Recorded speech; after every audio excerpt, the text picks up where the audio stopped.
Hi fam, I am Chef Leah Delight DiBernardo. Welcome to At the Table, our new weekly podcast where we invite thought-provoking guests to gather around the table to talk about good food, community, and everything in between.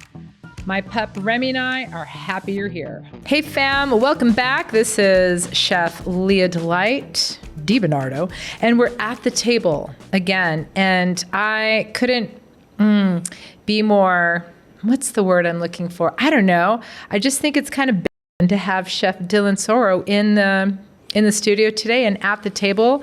And Chef has a restaurant here in Menifee called Savage Chef. He does consulting, he does catering.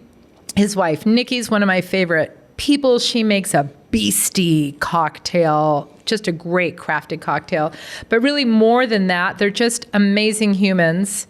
And Chef also has a Greek background, which I really love because I so love to dig into the roots of who we are and our heritage. But Chef, you're here at the table. Thanks for being here. Thank you for having me, Chef Leah. Great to be here. Wait a minute. You're welcome, Chef Dylan. As Chef Leah said, that I'm chef and owner, operator of Savage Chef Bar and Grill here in Menifee, California. My wife and I also have Savage Spin, which is also here in Menifee. Not only do we give you good food and get good times, we also get you to work out a little bit and keep yourself nice and healthy. They're going to send you straight to the gym after you have a few bites, after you have a plate. That's the way to do it, Chef. Maybe the next day in the morning. Okay, just the next day then. I think it's so funny. It's like you get two chefs to a table and first, I'm so cognizant of both of our laughs, right? Before we got into this conversation, they were just funny. They were just like so chef-tude. It's almost like you get us together and we become like animations of ourselves almost. Maybe, possibly a little bit. Just a little bit, yeah. Right? You're actually one of the funnier people I know. And I don't think you know this about yourself. I don't, honestly. I like to crack jokes and have fun, and it's just who I am. I can't help it. Sometimes I wish I could just like bring up like a video of moments that I've known people where I'm like, you have to see this side of this person because they're like, that person's not funny though. I'm like, no, they're funny. Like, okay, well maybe they're funny to you.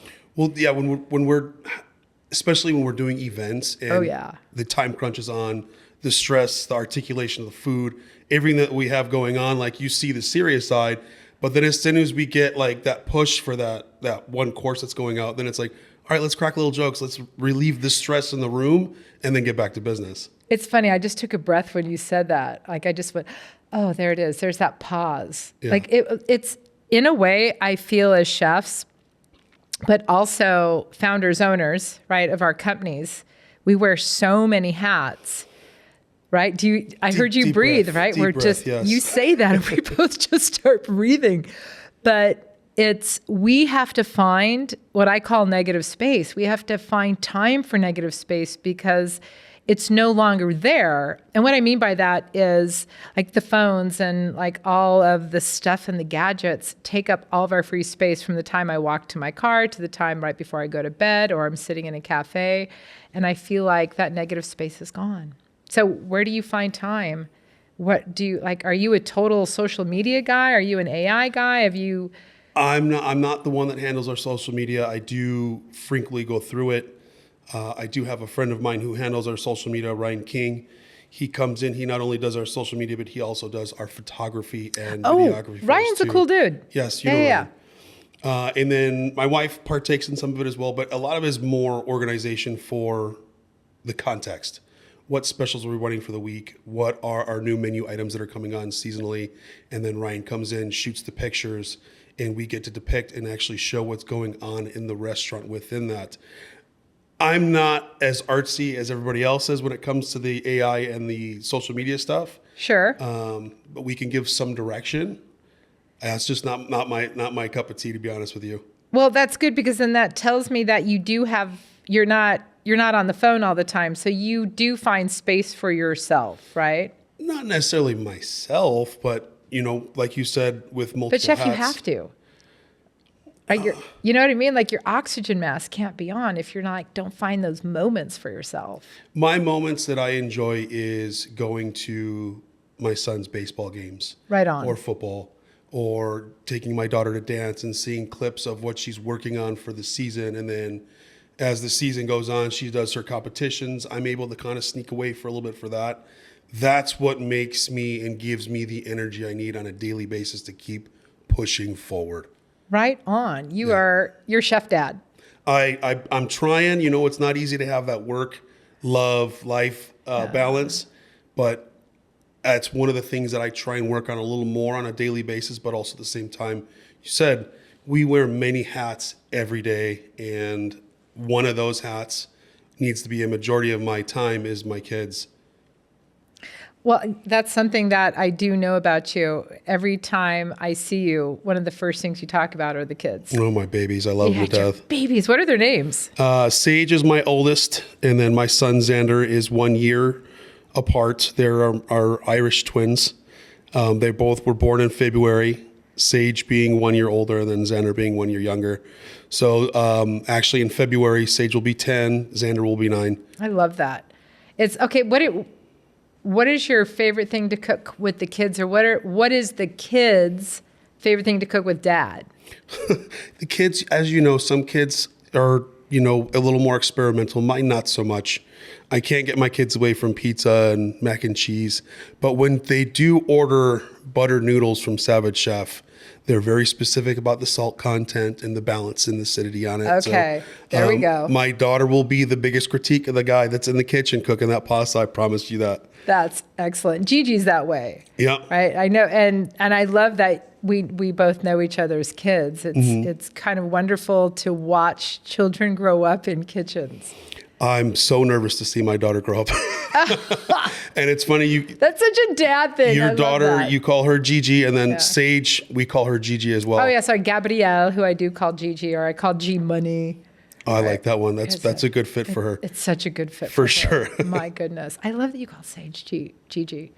So, funny moment in the kitchen with the kids. Like, is there one or?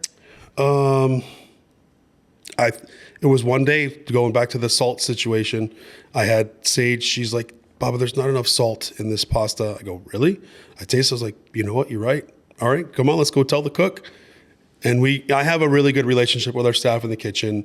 There's nothing that I would ask them to do that I wouldn't do myself. I'm sometimes on the line with them, you know, sweating, getting burned, cuts, all the things. So they have a lot of respect for me, hopefully. But yeah. I think I've been in your kitchen. They do. Yeah. And we joke around a lot.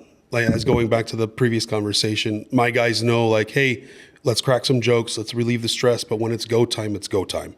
These guys just flip the switch like I've taught them to. Pros. But they don't mind if one of the kids comes in with a thoughtful, like, hey, there's not enough salt in this. Are they good with the kids? They're all very playful. I love that. My daughter will go in the kitchen, and there's one of our young cooks that's in the back. She's been with us since we opened the restaurant, Alyssa. Sage, the first thing she does, hey, is Alyssa working? If she is, she'll go in the kitchen and she'll go on garde manger with her, and she'll hang out for a second, have a conversation while Alyssa's prepping and get ready for dinner service. I love these relationships. I like to say that, like, kitchen families, we're a bunch of misfits. Yeah. Right? It's like a circus family only. Like, you get these crazy rich bonds, you know, with these humans. And there's a lot of color in the kitchen. Lots. Right? Lots of color in the kitchen. But one of my favorite things is Gabrielle knows cooks that started with me 20 years ago when she was little. Wow. Right? And she's still like, our people will see her and want to have conversations like, how you're Gigi? And sometimes she'll stop and go, wait a minute, who are you? Right? But like, all of that is so rich. Like, if you think about, I want to talk about that for a minute. I feel like that as cooks, as business owners, we do have chaotic lives. We talked about, we wear so many hats, man. But we have these crazy stories to tell. We're really about gathering people. I can't remember one moment that when I didn't walk into one of your establishments for when you were in Old Town and now you're here, where you made me feel like I was at your home.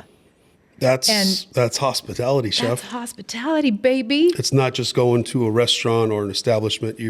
You go to somewhere, and like you said, any guest that comes into the restaurant, I want to make sure that they feel special. You know, not only that they're coming to have great food, not only that they're coming to have good drinks, but they're going to get treated with respect and love, and they're going to get a little entertainment at the same time. And even our front of house, we want the experience. It's not just eating. It's got to be that whole. What we preach at Savage Chef is a vibe. There's got to be a vibe in there. When you go there and you have a good time, you leave there happy, and you're already thinking about the next time you want to come back. Oh, I love that. You're just like full circle. This is how it's going to be. So you're putting it out there in the universe, and that's exactly what's happening. Mm-hmm. Because you have such a loyal following, a loyal base, and you do have a vibe there for sure. I love seeing chefs come out of a kitchen, right, and talk to guests and or serve a guest and just touch a table. And I think that's one of the things that you get at Savage Chef. And you and Mario and Nikki, right, your wife Nikki and your friend, your dear friend Mario, have built this culture. Culture, you hit that right on the stone. I've been using that word so much lately. Probably the last 2 or 3 months was the word culture, is teaching your team, creating a culture around that so that everybody is providing the same culture. Not everybody's going to understand the culture that you're bringing to the table because they don't understand it. Typically for us, if you don't understand the culture of the work ethic, the love, the drive, the push, you're probably not going to work out with our squad because you got to have the culture. Wow. My brain is going in 5 directions right now. I have so much I want to ask you. And that takes me right into almost feeling that restaurateur chefs can be really misunderstood. Yeah, they can. Yeah, absolutely. Some people will not understand the drive and the direction that you're going into. And it is what it is. The personality? My personality, I want to say, is good. I'm friendly with everybody. I give everybody a chance, and I'm straightforward and honest. Chefs, for the most part, though, and I'd be surprised if you don't agree with me on this. We have really strong personalities. We're very direct humans. Mm-hmm. But, you're kind of dealing with sharp, hot, like I've got to slip, I've got to fall, you're going to get stabbed. I kind of feel like you have to be to run a kitchen. You have to have a really good backbone. And you have to, now in today's generation, you have to be very sensitive to certain things. You have to be able to explain certain things. It's not like back in the day. I hate even saying that right now, back in the day, because I don't feel like it's been that long. I know, right? Back in the day, when a frying pan was being hurled at my head. You took the words right out of me, chef. I had a chef that just stabbed the back of my hand because I wasn't moving fast enough one time. I was like, what? I just got stabbed? But yeah, that was the culture back then. And I laugh at that. I'm sorry. Like I literally well, just you laughed have at memories that. like I do I too. do, yeah. It's a different culture now. As to then, there was a lot more of backboned people in our kitchens that you could yell at them and they'd be fine. Now, if you kind of slightly raise your voice, they might go cry in the walk-in. They might not come back. I don't know. It's different. It's a different generation.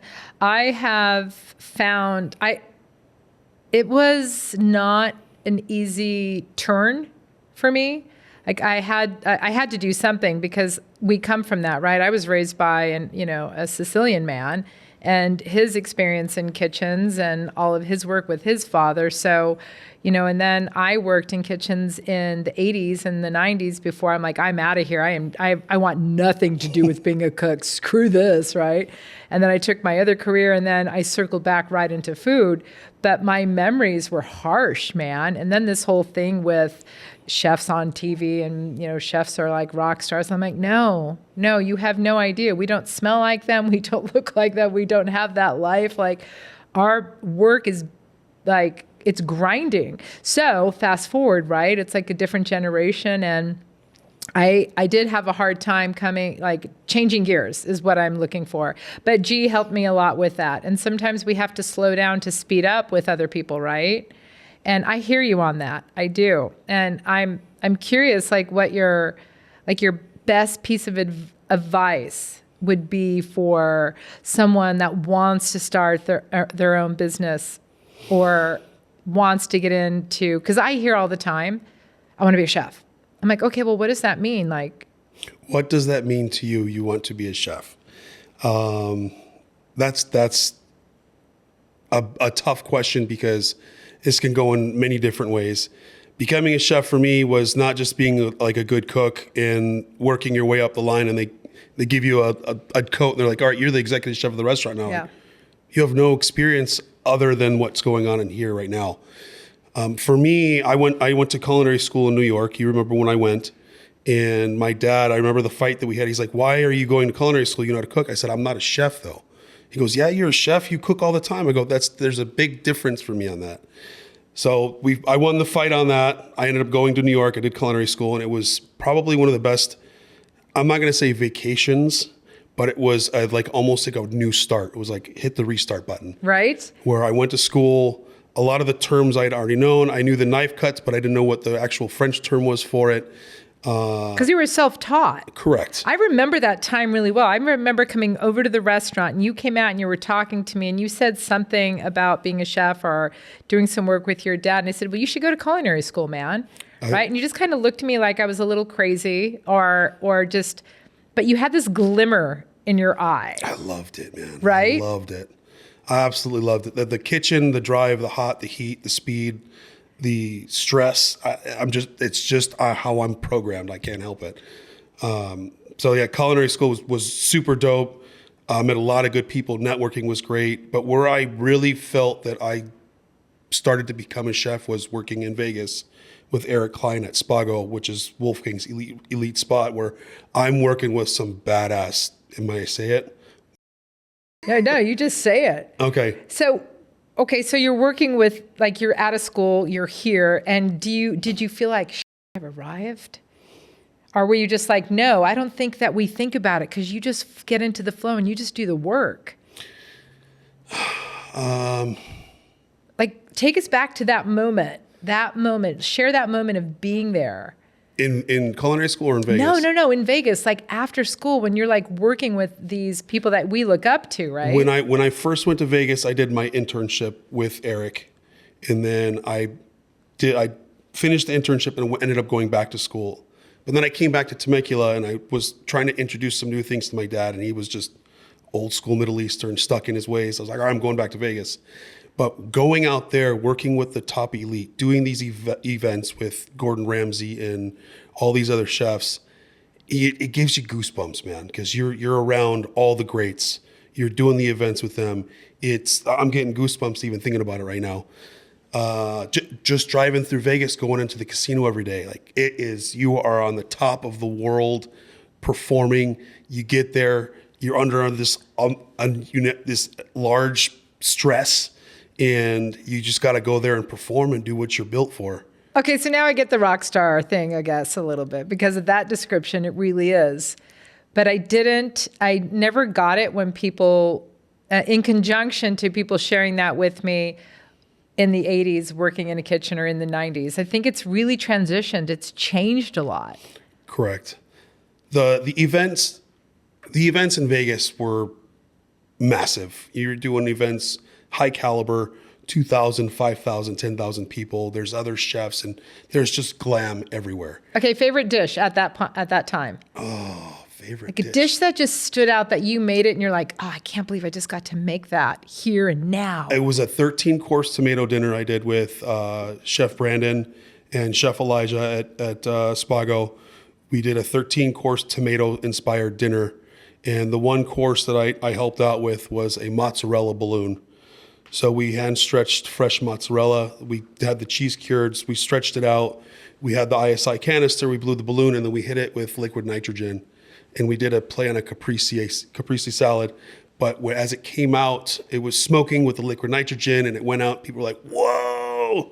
It was a good experience. It was a lot of fun.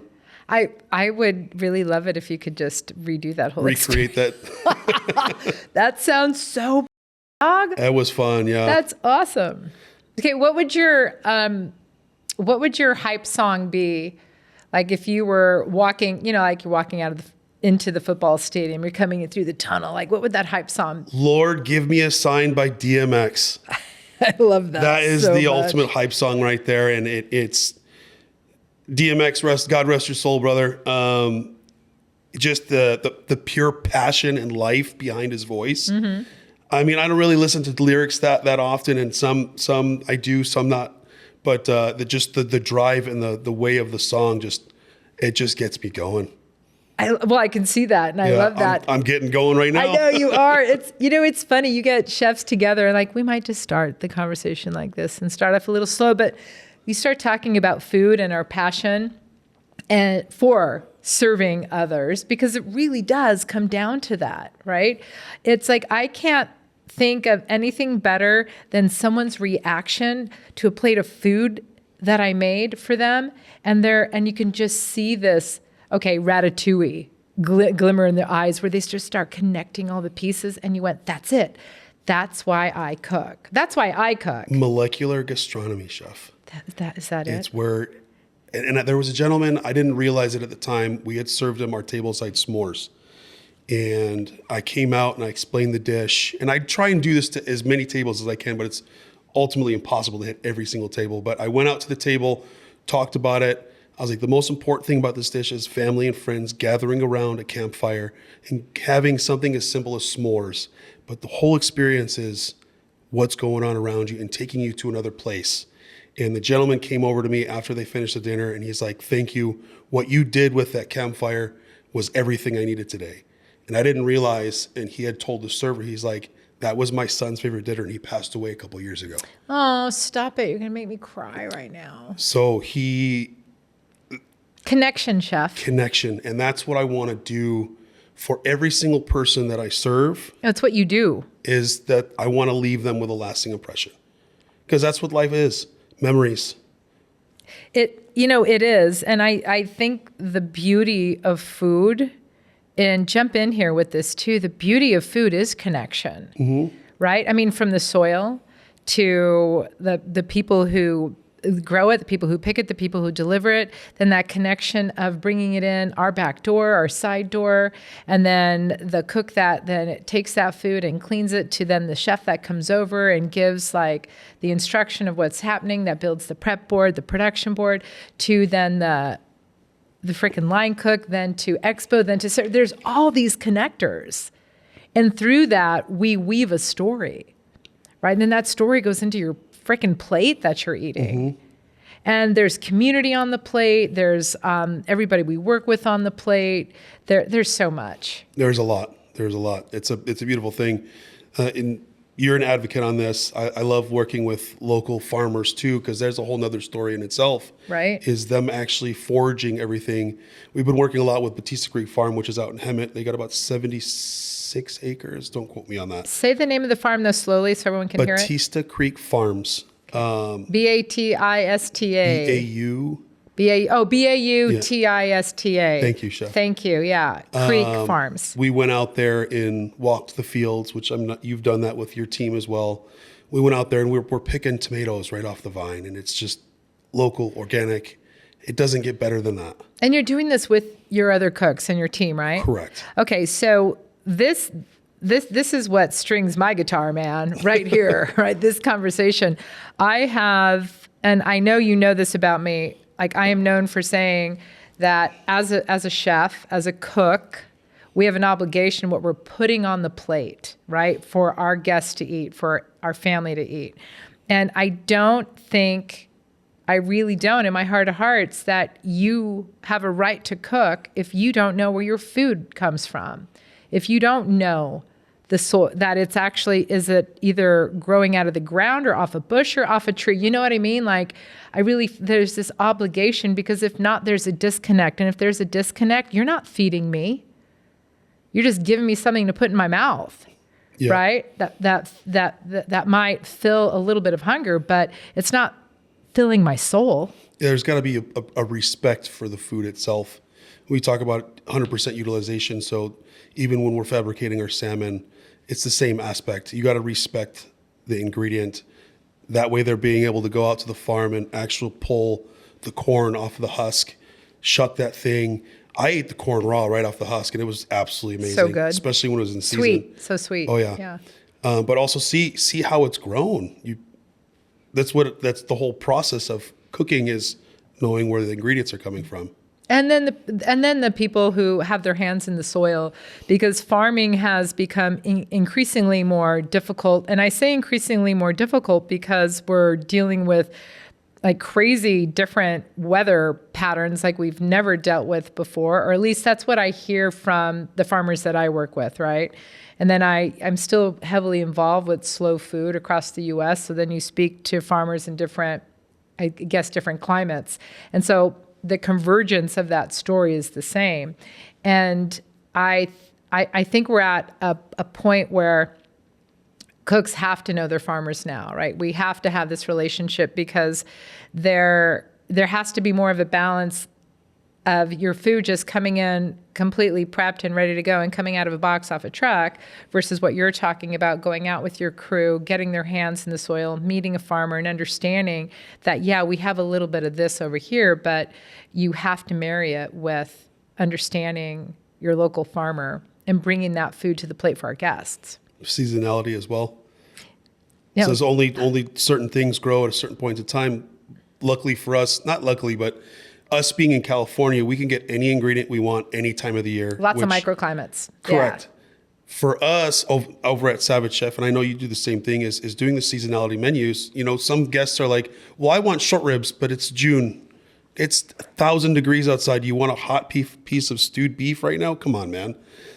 I'm laughing because I couldn't take that off the menu over summer, the short rib sandwich that we had, to save my life. It came off for 2 weeks.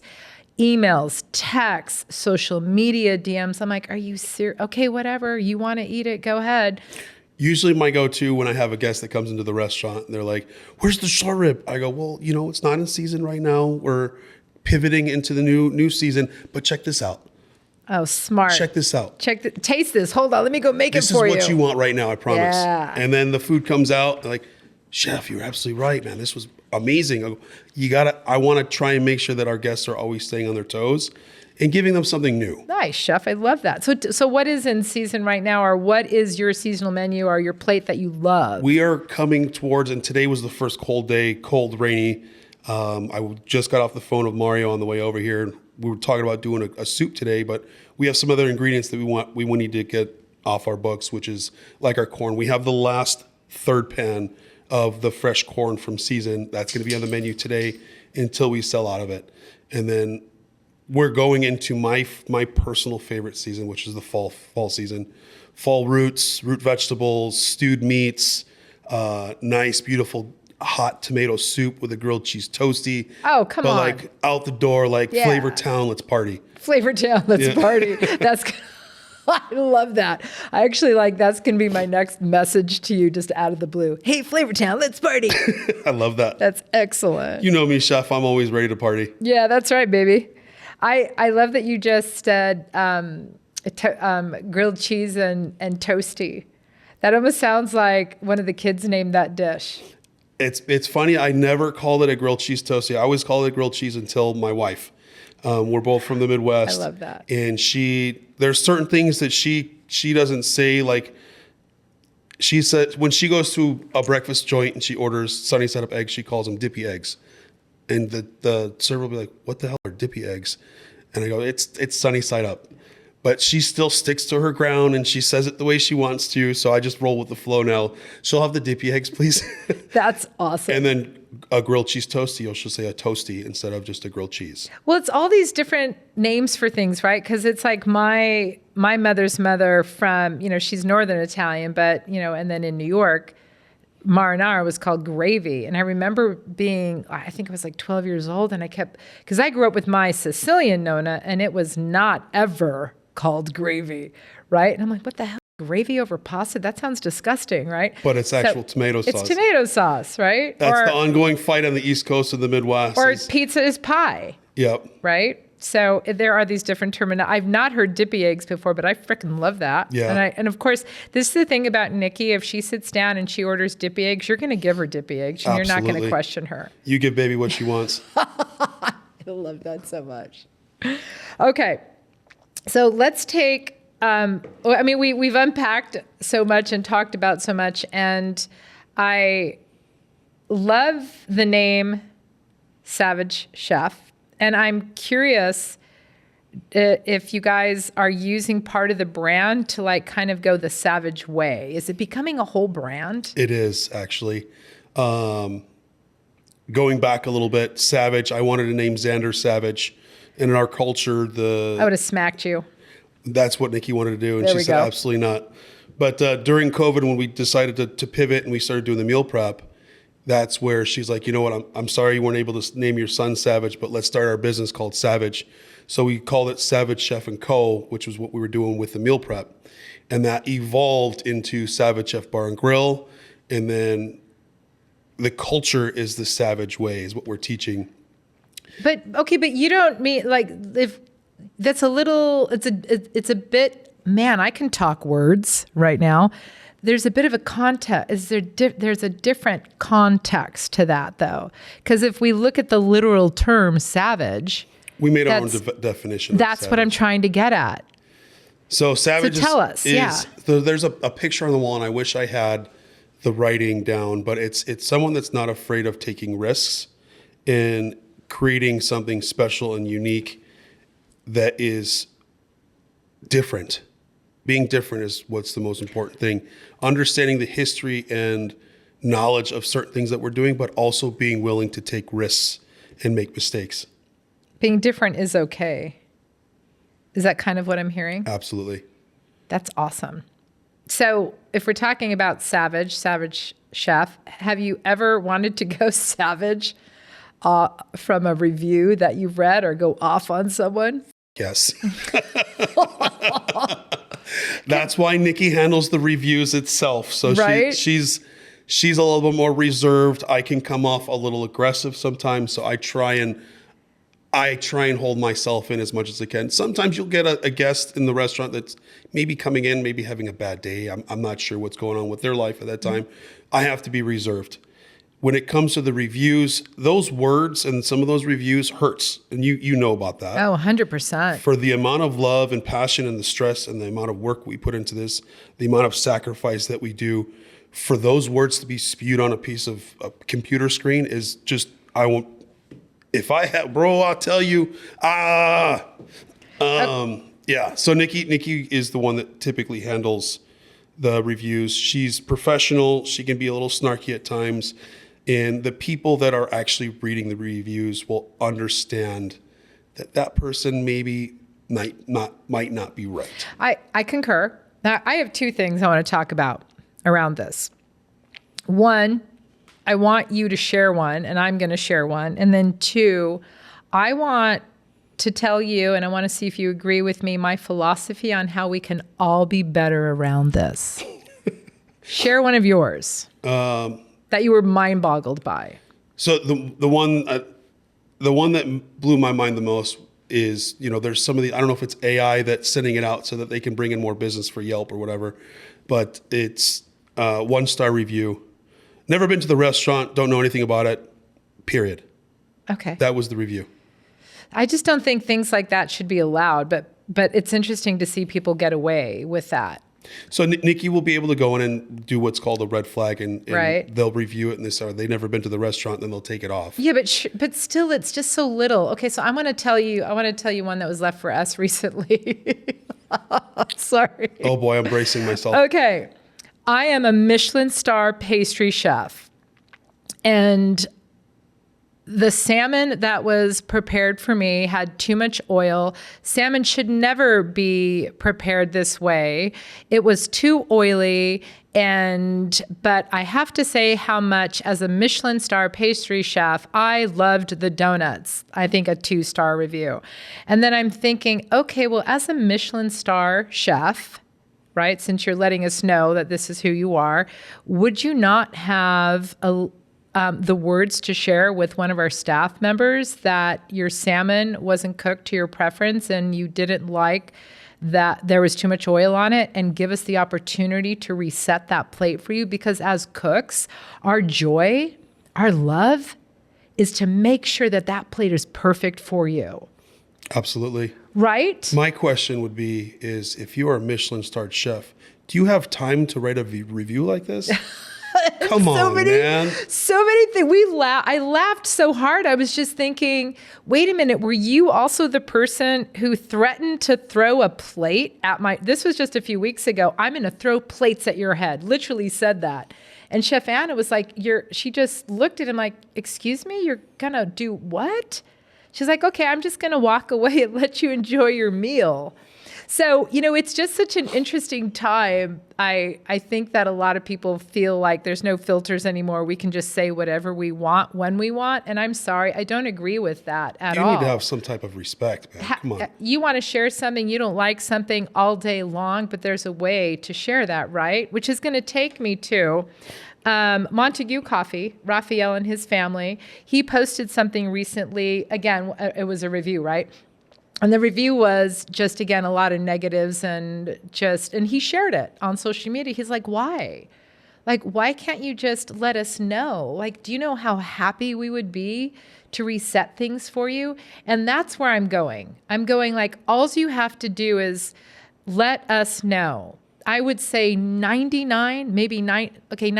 99% of restaurateurs, people in hospitality, if you don't like your drink, your coffee, your plate of food, all you have to do is say, hey, say something. This isn't working for us. Like, none of us want you to feel embarrassed or that you don't have space for that, because our joy is making food for you, right? There has never been a point in time where a guest has said, Chef, this is just not my flavor. No problem. You're not going to offend me. It's fine. Some of our dishes are not going to fit everybody's needs.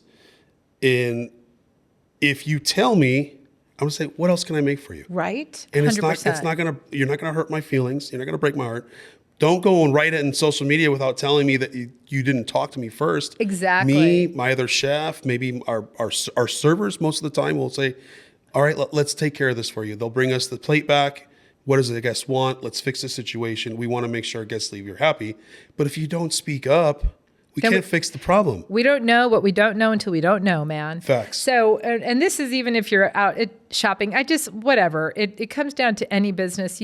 I just feel like we've all gotten so far away from one another, like that we've lost the ability to be polite and kind. And this is full circle. This even goes for me, right? I've read reviews where someone was like, the face owner, and I'm like, oh my gosh, they're talking about me. And so I literally had to, I've left remarks like, hey, I am so sorry. I was obviously having an off day. I apologize. You're right. Like, I can be accountable. Please come back. I'd love you to have a better experience. But it is amazing that it's like being on the freeway, right? I feel safer over here in my car with the windows rolled up so I can flip you off and then speed past you. It's like, no, that's not how we do it. No. That is not how we do. Let's get back to the table and treat each other a little nicer. Absolutely. Right? Yeah, I think that that whole thing is just a little crazy. It's crazy town, baby. Yeah. Yeah. We had another review where one of our steaks came back and they said it wasn't the correct temperature. And I'm looking at it and I was like, this is a perfectly cooked, beautiful medium rare steak. So I went out to the table and I asked him, I was like, would you like this cooked less or cooked more? And then he started yelling at me and said, just give me my bill. I'm never coming back here again. Okay, pay your bill. Goodbye.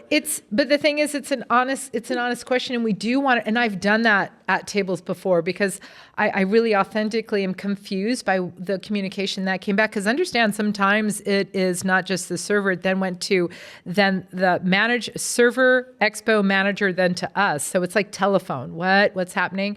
And then when you approach the table, they feel like, oh no, the chef's here. What are you doing here? You're yelling at me. No. I just want to know what I can do for you. And that's what I was saying earlier at the top of the show, though. But we come across as such intense humans. It's a lot for our guests sometimes. So that's where, like, how do you find that space, Chef? I don't know. I went out as calmly and as politely as I could, but I'm a little bit on the larger side. Probably had a fresh shaved head when I went to the table in the chef coat.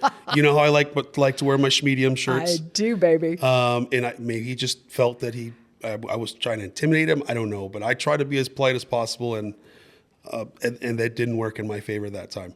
Okay, so not to change gears, but to change gears. you were a theater kid. I was. And I mean, I wonder like what role you would see yourself in approaching a table like that, maybe.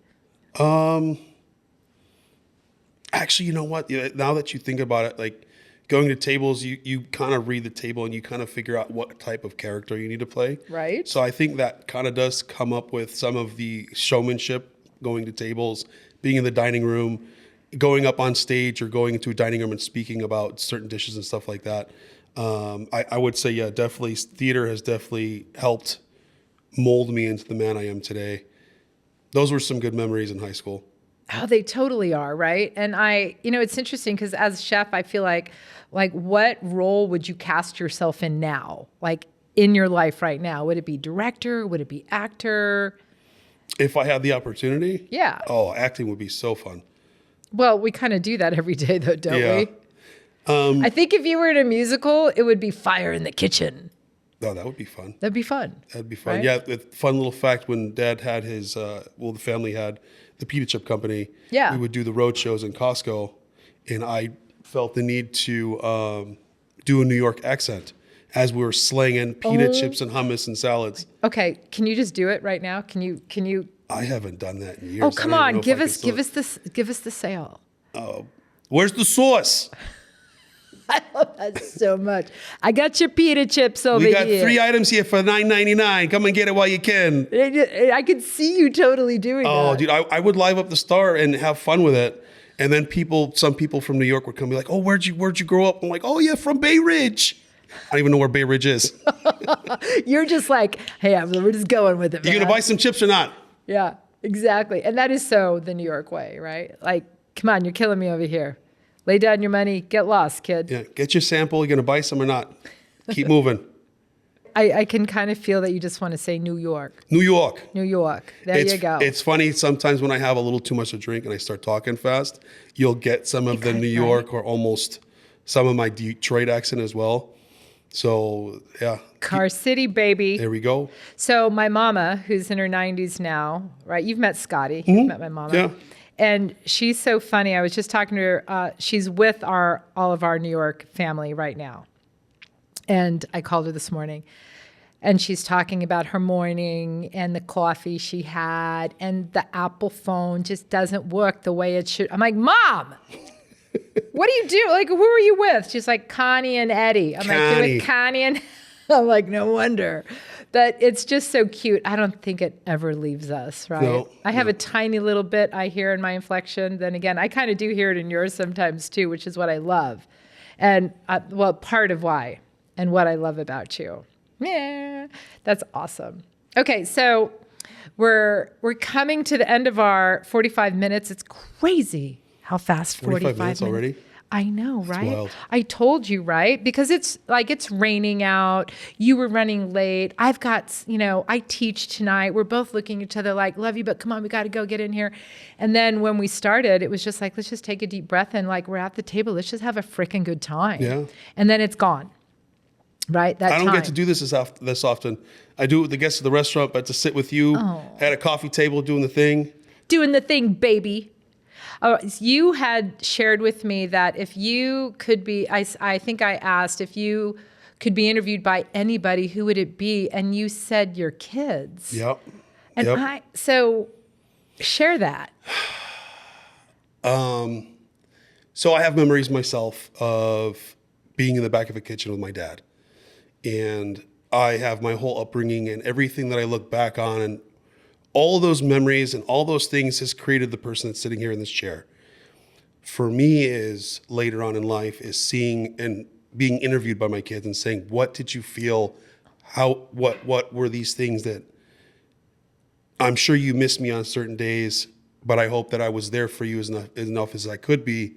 So that's like, we can all do better. I want to make sure that I'm doing my best right now for them.